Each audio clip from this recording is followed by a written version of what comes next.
Hello and welcome to Krishna classes. In the kingdom of fools एक प्रसिद्ध कन्नड़ लोक कथा पर आधारित कहानी है।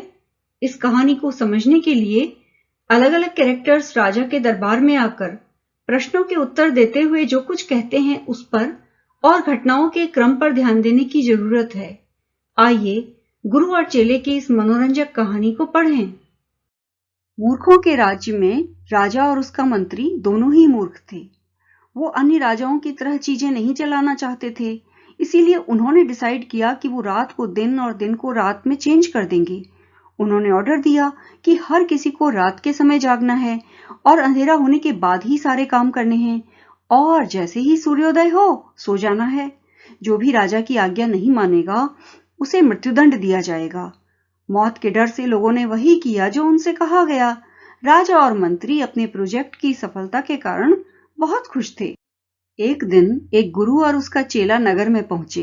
ये सुंदर शहर था। दिन का प्रकाश फैला हुआ था, लेकिन कोई दिखाई नहीं दे रहा था। हर कोई सो रहा था। एक चूहा तक भी नहीं घूम रहा था। यहाँ तक कि पशुओं को भी दिन के समय सोना सिखा दिया गया था।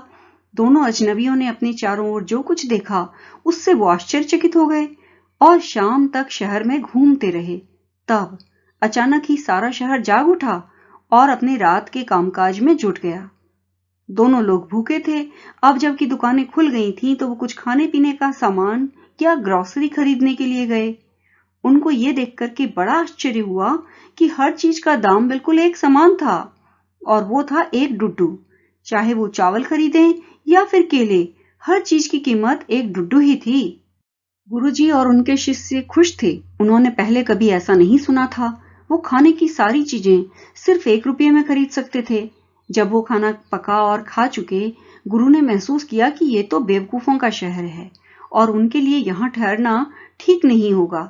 ये जगह हमारे लिए नहीं है, चलो यहाँ से चलें, उन्होंने शिष्य से कहा। परंतु डिसाइपल तो उस जगह को छोड़ना नहीं चाहता था। डिसाइपल यानी शिष्य। हर चीज यहाँ सस्ती थी, उसे तो सिर्फ अच्छा और सस्ता खाना ही चाहिए था। गुरु ने कहा, वो सब मूर्ख हैं और ये ज्यादा दिन तक नहीं चलेगा और तुम ये भी नहीं कह सकते हो कि वो तुम्हारे साथ कल क्या करेंगे। लेकिन शिष्य ने गुरु की समझदारी भरी बात नहीं सुनी। वो तो रुकना चाहता था। गुरु ने आखिरकार उसे समझाना छोड़ दिया और कहा, तुम्हारी जो मर्जी आए करो, मैं जा रहा हूं, और चले गए। डिसाइपल लेकिन वहीं रुका और हर दिन उसने पेट भर के खूब खाया, केले, घी, चावल और गेहूं, और वह फिर सड़क पर घूमने वाले सेक्रेड बुल या पवित्र सांड की तरह मोटा हो गया। एक दिन एक अमीर व्यापारी के घर में चोर घुस आया। उसने दीवार में छेद किया था और वहां से वो चुपचाप घुसा था और जब वो लूट का सामान लेकर जा रहा था तब पुराने घर की दीवार उसके सिर पर गिर पड़ी और वो वहीं पर मर गया। उसका भाई दौड़कर राजा के पास गया और उसने शिकायत की, महाराज, जब मेरा भाई अपने पुरातन धंधे में लगा हुआ था तब एक दीवार उसके ऊपर गिर पड़ी और वो मर गया। इसमें इस व्यापारी की गलती है।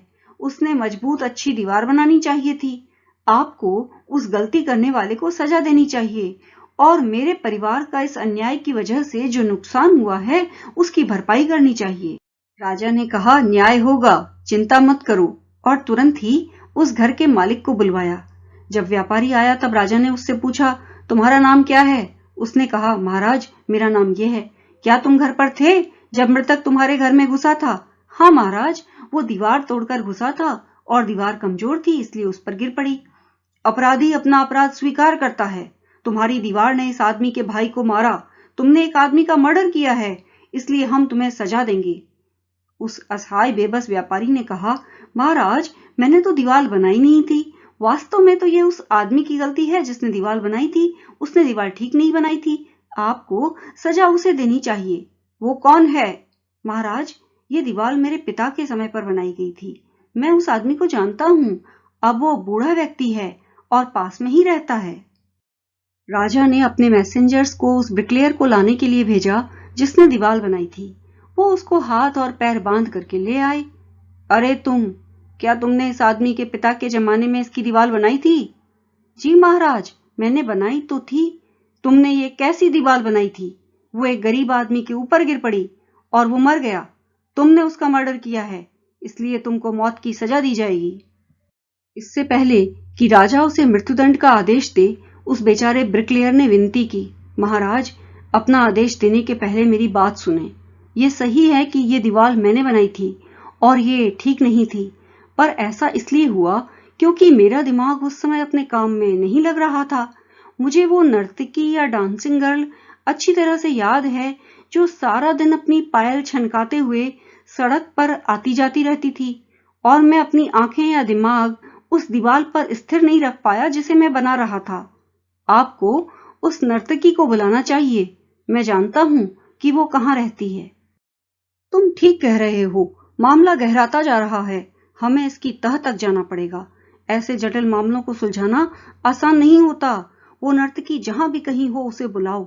डांसिंग गर्ल, जो अब बूढ़ी महिला थी, कांपते हुए दरबार में आई। क्या तुम कई साल पहले, जब ये बेचारा गरीब आदमी दीवार बना रहा था, सड़क पर ही आ जा रही थी? क्या तुमने उसे देखा था? जी हाँ सरकार, ये तो मुझे अच्छी तरह से याद है। तो तुम अपनी एंकलेट्स बजाते हुए आ जा रही थी। तुम जवान थी और तुमने उसका ध्यान भंग कर दिया, उसे डिस्ट्रैक्ट कर दिया।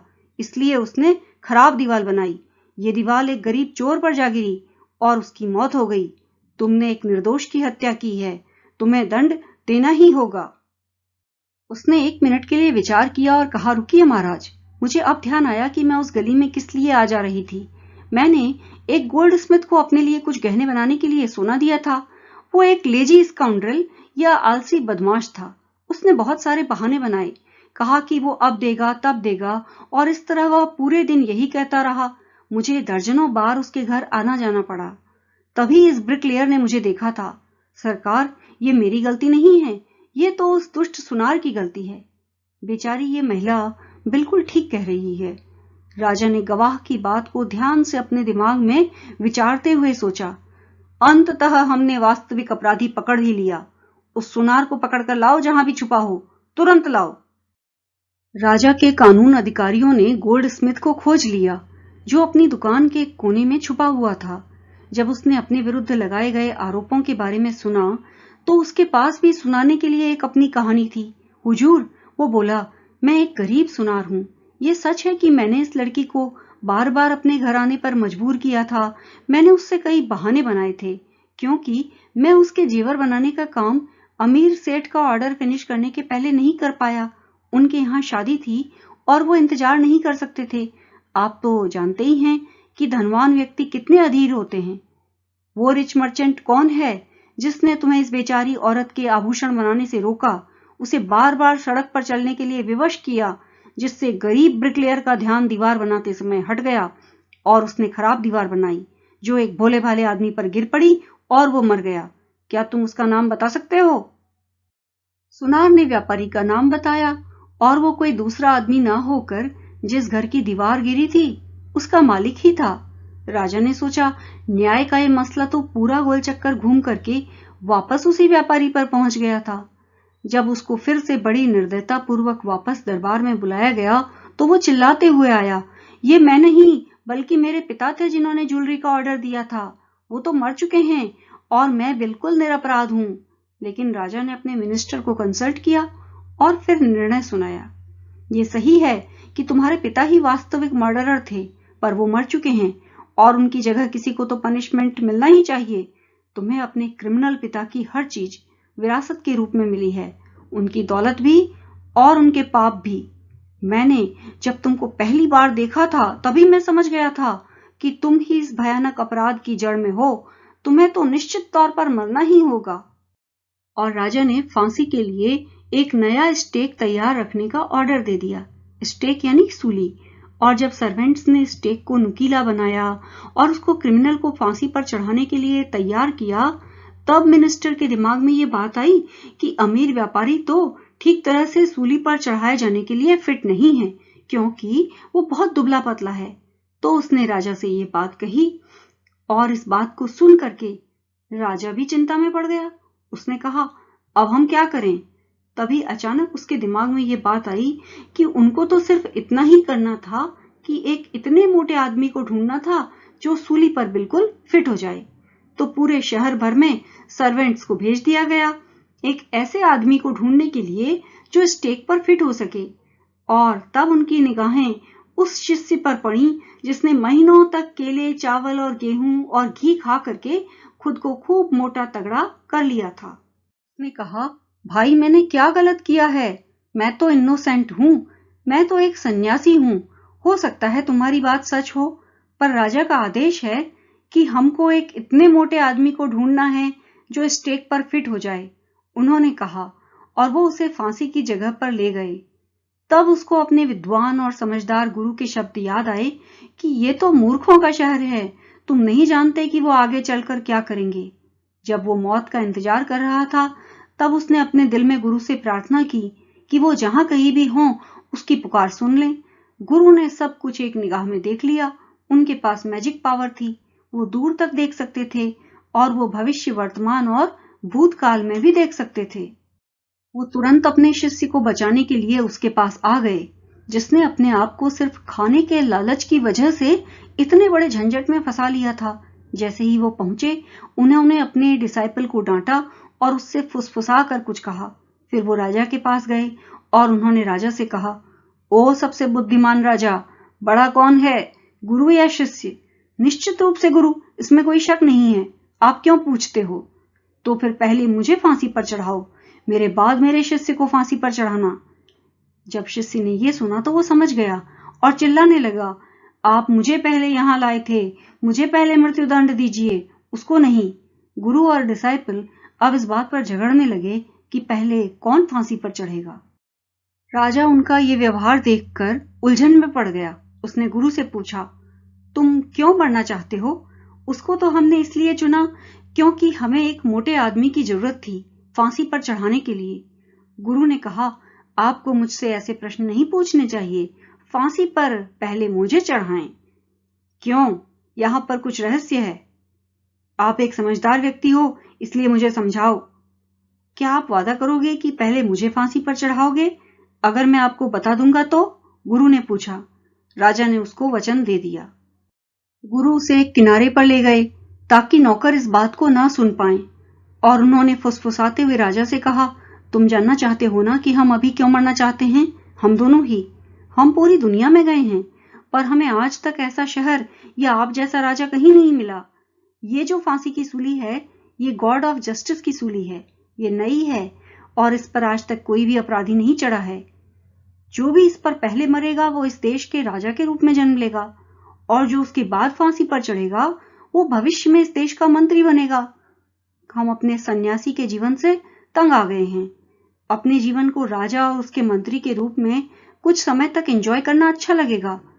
अब आप अपने वादे को पूरा करिए महाराज और हमें मृत्यु दें। पहले मुझे, याद है ना? राजा और गहरे विचारों में खो गया। वो अगले जन्म में भी अपने राज्य को किसी दूसरे आदमी के हाथों खोना नहीं चाहता था। उसे कुछ समय चाहिए था, इसलिए उसने फांसी की सजा को अगले दिन के लिए रोक देने का आदेश दिया और अपने मंत्री से चुपचाप बात कर ली। हमारे लिए यह उचित नहीं है कि हम अपने राज्य को अगले जन्म में किसी दूसरे को दें। आओ हम स्वयं ही स्टेक पर चढ़ जाएं, ताकि हम ही अगले जन्म में राजा और मंत्री के रूप में जन्म लें। सन्यासी लोग झूठ नहीं बोलते, उसने कहा, और मंत्री मान गया। उसने अपने जल्लादों या एग्जीक्यूशनर्स से कहा, आज रात हम क्रिमिनल्स को भेजेंगे। जैसे ही पहला आदमी तुम्हारे पास आए उसे मार देना, तब ऐसा ही दूसरे व्यक्ति के साथ करना। ये मेरा आदेश है, कोई मिस्टेक मत करना। उस रात किंग और उसका मिनिस्टर सीक्रेटली जेल में पहुंचे। गुरु और डिसाइपल को तो उन्होंने आजाद कर दिया और खुद गुरु और डिसाइपल का भेष बना लिया। और जैसा उन्होंने पहले अपने स्वामी भक्त सर्वेंट्स के साथ अरेंज कर रखा था, उन्हें स्टेक पर ले जाया गया और तुरंत फांसी दे दी गई। जब उनके शरीर को कौवों और गिद्धों को खिलाने के लिए नीचे उतारा गया तो लोग घबरा गए। उन्होंने देखा कि उनके सामने तो राजा और मंत्री की डेड बॉडी थी। पूरे शहर में कंफ्यूजन था। सारी रात उन्होंने दुख मनाया और राज्य के भविष्य के बारे में या फ्यूचर के बारे में चर्चा की। अचानक कुछ लोगों ने गुरु और शिष्य को याद किया और जब वो चुपचाप शहर छोड़ने की तैयारी कर रहे थे, तब उन दोनों को पकड़ लिया। हमें एक राजा और एक मंत्री की जरूरत है, किसी व्यक्ति ने कहा। दूसरे भी सहमत हो गए। उन्होंने गुरु और शिष्य से अपना राजा और मंत्री बनने की प्रार्थना की। शिष्य को मनाना तो कठिन नहीं था, लेकिन गुरु को मनाने में बहुत समय लगा। अंततः वो फुलिश किंग और बेवकूफ मंत्री के राज्य पर शासन करने के लिए इस कंडीशन पर तैयार हुए कि पुराने सारे कानूनों को बदल सकेंगे। तब से ये डिसाइड हो गया कि रात रात ही रहेगी और दिन दिन, और आप एक डुड्डू में कुछ भी नहीं खरीद सकते थे। ये जगह बाकी दूसरी जगहों जैसी ही हो गई।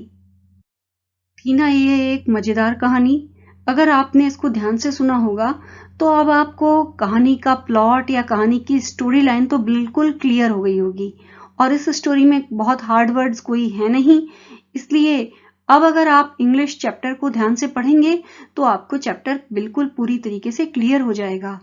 और अगर आपने अभी तक कृष्णा क्लासेस को सब्सक्राइब नहीं कर रखा है तो सब्सक्राइब जरूर कर लीजिए। मिलते हैं अगले वीडियो के साथ। Thanks for watching.